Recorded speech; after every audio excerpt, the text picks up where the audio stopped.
Welcome to Lagos, the city of hustle, dreams, and jollof rice that slaps harder than your mama's slipper.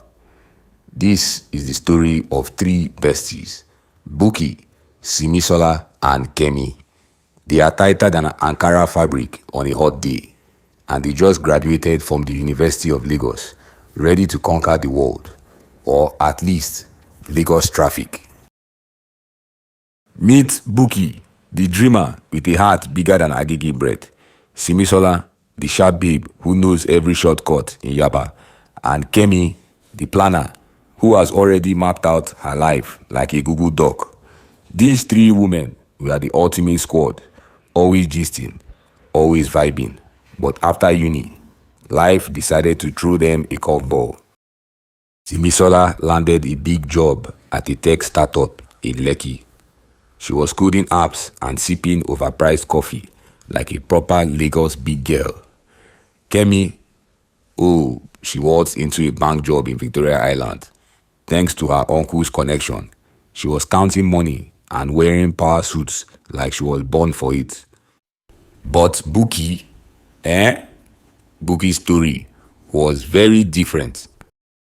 Bukky came from a humble home in Ajegunle, no connections, no uncle in high places. Her parents sold akara and puff-puff to pay her school fees.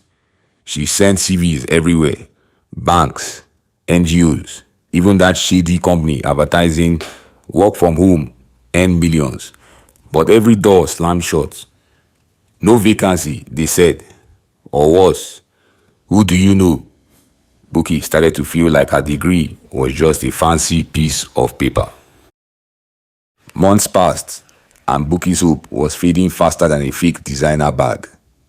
Simisola and Kemi tried to help, but their "you'll get something soon" started sounding like empty promises. Bukky began to wonder, is this it?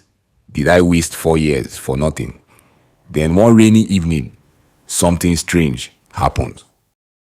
Bukky was trudging through the rain, her slippers slapping the muddy Lagos streets, when she saw a tiny shop she had never noticed before. The sign read, Madam Zee's Empowerment Hub. Sounds like a scam, right? But something pulled Bukky inside, like juju, or maybe just desperation. Inside, Madam Zee, this fabulous woman with a gele, the size of a small car, looked Bukky up and down and said, "My dear, you have fire in you, but you are hiding it." Madam Zee wasn't selling juju or fake job offers. She ran a program teaching women to start their own businesses. Bukky was skeptical. Her family barely had money for Gary, let alone a business. But Madam Zee handed her a flyer and said, "Come tomorrow, trust me, your life go change." Bukky showed up, half expecting to be scammed. But Madam Zee's classes were the real deal. Bukky learned how to turn her passion for cooking into a business. See Bukky's jollof rice, It could make you slap your own mother. She started small, selling food packs to neighbors. Then, something very wild happened. Bukky's jollof wasn't just food, it was a spiritual experience. Word spread faster than gist at a wedding.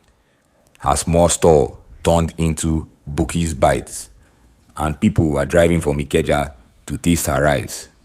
But here's the tea. Someone was watching Bukky's success, and they were not happy. A big restaurant chain, Fancy Folks, wanted to buy Bukky's business.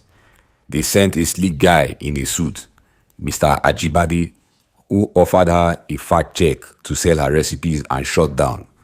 Bukky was tempted. Imagine the money. She could move her family out of Ajegunle, buy her mom a new wrapper. But something didn't feel right. Why were they so desperate?